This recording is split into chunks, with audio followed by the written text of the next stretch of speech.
अच्छे शब्दों में आदरणीय पांडे जी ने बात रखी। और सबसे अच्छी बात है कि साहित्यिक संगठनों से जुड़े जितने भी कार्यक्रम हैं, अपनी तमाम व्यस्तताओं में पांडे जी उपस्थित रहते हैं और अपना समय व्यक्त करते हैं। ये बहुत ही अच्छा लगता है, सराहनीय भी है। मैं इसी क्रम में जो परिवार के सदस्य हैं, अतुल मोहन जी के अग्रज हैं, हाँ उसी में चलता रहेगा, आपको भी सुनेंगे, इन लोगों को भी सुनेंगे। अभी हम लोग तो सीख रहे हैं ना, पहले आप लोगों को सुनेंगे फिर सीखेंगे, कुछ बोलेंगे। तो परिवार के बड़े सदस्य की भूमिका में रहे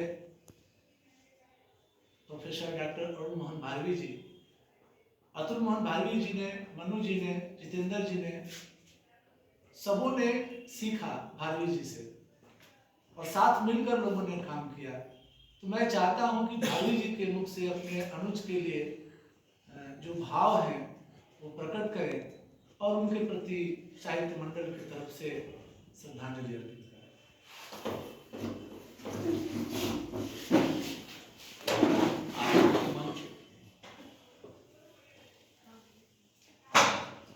आज विश्व पत्रकारिता दिवस है और जब हमें पत्रकारिता की उपलब्धियों, उसकी खामियों और उसकी चुनौतियों के बारे में चर्चा करनी चाहिए थी, आज हम शोकाकुल होकर श्रद्धांजलि सभा में अपने दिवंगत पत्रकार साथी जितेंद्र जी और मन्नू जी तथा कथाकार अतुल जी के विगत कार्यशैली, उनके लेखन, उनकी लेखनी पर चर्चा करने के लिए यहाँ एकत्रित हुए हैं। यह हमारा दुर्भाग्य है और सौभाग्य भी है कि अंतिम क्षणों में भी हम उन्हें याद करते हैं। यह मृत्युलोक है और यहाँ जो कुछ भी है वह शाश्वत नहीं है। शाश्वत क्या है? साहित्य है। और जो साहित्य का पुजारी है वह मरने के बाद भी मरता नहीं है, वह जिंदा है। अपनी लेखनी के माध्यम से, अपने विचारों के माध्यम से, अपनी रचनाओं के माध्यम से।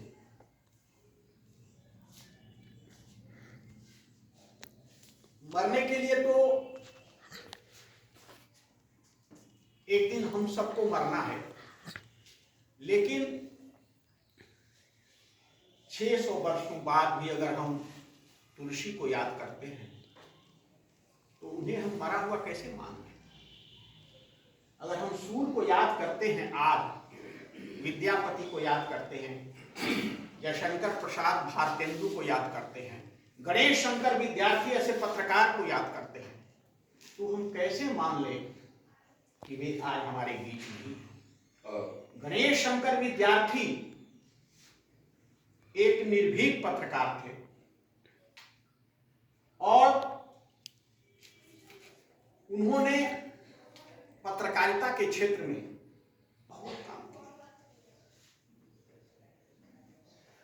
राम प्रसाद बिस्मिल ऐसा क्रांतिकारी जिसे फांसी की सजा हो गई थी,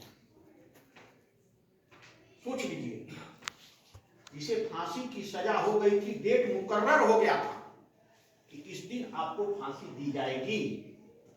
उस समय अंग्रेजों के जमाने में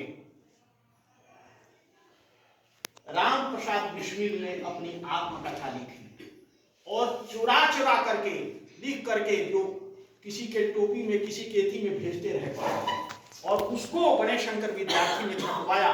वह विश्व का सबसे श्रेष्ठ आत्मकथा माना जाता है। आदमी को जब ठोकर लगती है तो बेचैन हो जाता है, घाव होता है, फोड़ा होता है तो बेचैन हो। जिस आदमी को फांसी की सजा हो गई थी, डेट मुकर्रर हो गया था, वह सोचिए कि कितना संयत होकर के लिखता रहा और चोरी चोरी उसको बाहर भेजता रहा और उसको बटोर करके गणेश शंकर विद्यार्थी ने छपवा दिया और वह आज के डेट में विश्व का सर्वश्रेष्ठ आत्मकथा माना जाता है। तो आज पत्रकारिता दिवस के देखिए, मुफस्सिल पत्रकारिता तो सबसे खतरनाक है। जिस दौर से जितेंद्र जी, ये अमरिंदर जी गुजर रहे हैं, जितेंद्र जी हैं, मन्नू जी हैं, हम इन लोगों को कोई प्रोटेक्शन नहीं है, कोई प्रोटेक्शन नहीं है। किसी भी अपराधी के बारे में लिख देते हैं तो तुरंत अगर वो बदमाशी पर उतर जाए तो प्रेस वाला भी छोड़ करके भाग जाता है, प्रेस वाला भी छोड़ करके भाग जाता है, वो भी साथ में नहीं खड़ा होता है, न अपराधी के लिखने पर या किसी पूंजीपति के खिलाफ लिख देने पर, या किसी अगर जब काम बिगड़ जाता है, किसी से ठन जाती है लेखनी को लेकर के, तो ये जो उसके अखबार के मालिक हैं वे भी साथ नहीं देते हैं, वो भी भाग जाते हैं। ऐसे समय में मुफस्सिल पत्रकारिता सबसे खतरनाक है। जो पटना में बैठे हुए हैं पत्रकार, उनके सामने ये नहीं होती है, लेकिन जो मुफस्सिल पत्रकारिता में है वो बहुत खतरा से गुजरते हुए काम करते हैं। ऐसे ही खतरों के खिलाड़ियों में हम जितेंद्र जी का नाम आदर के साथ लेते हैं और मनु जी का नाम लेते हैं। मनु जी तो सबसे, मेरी बात अगर ऐसे है तो कहा जा सकता है कि वो पत्रकारिता के क्षेत्र में भीष्म पितामह थे। आज उनके दौर से वर्मा जी सबसे पुराने हैं, लेकिन वर्मा जी से भी पुराने, क्योंकि वो माने ये हॉकर का काम करते थे और एजेंसियां थी उनकी, और उसी समय से वो लिखना शुरू कर दिया। मैं भीष्म पितामह अगर कहता हूं तो क्षमा करेंगे, मेरे भीष्म पितामह कहने का मतलब ये नहीं है। भीष्म की एक सबसे बड़ी खूबसूरती ये थी या उनकी विशेषता थी कि वो सदा गलत लोगों के साथ खड़े रहे, अधर्म के साथ खड़े रहे, भले वो गंगा पुत्र हो। तो भीष्म पितामह मैं उस अर्थ में नहीं कर रहा हूं कि जो सदा गलत लोगों का साथ देता रहा। मेरा अर्थ यह था कि वो सबसे पुराने, बस इतना ही मैं कहना चाहता हूं। और एक बात अब मैं ये कहना चाहूंगा कि जो सज्जन लोग हैं उनका वियोग और दुर्जनों का संयोग और जो सज्जन है उनका वियोग बहुत कष्टकारक होता है। दुर्जन मिलते ही कष्ट देते हैं और सज्जन बिछुड़ने के बाद कष्ट देते हैं।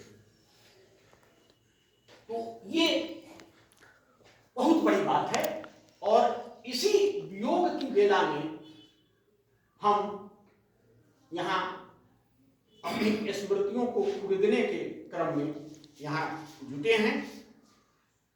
वैसे तो ये जो आया है मृत्यु लोक में उसको सबको जाना है। एक कवि ने बड़ा अच्छा लिखा है, कफन बढ़ा तो किस लिए, कफन बढ़ा तो किस लिए, बाहर तुम समझ, कफन बढ़ा तो किस लिए,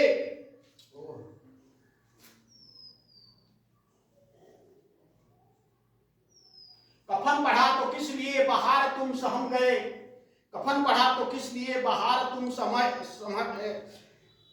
न जन्म कुछ न मृत्यु कुछ, बस अंतिम में जन्म कुछ न मृत्यु कुछ, बस इतनी सिर्फ बात है, किसी को आंख खुल गई किसी को नींद आ गई। यही जिंदगी का है।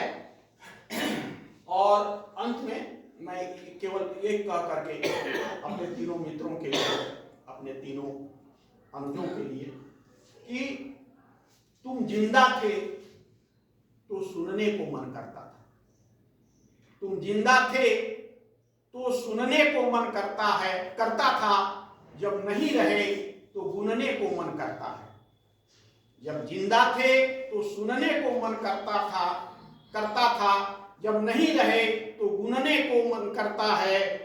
जब सिमटे थे तो उखड़ी उखड़ी सांसें थी, जब बिखर गए तो चुनने को मन करता है। सुनने को मन करता है। बड़े, जैसा कि एक हमारे रमाधार बाबू ने कहा, बड़े गौर से सुन रहा था जमाना, तुम ही सो गए दास्तां कहते कहते। तो हम जो कलम के सिपाही होते हैं, जो लेखनी के धनी होते हैं, वो कभी मरते नहीं। उनकी स्मृतियां हमेशा अमर बना करके रखती हैं।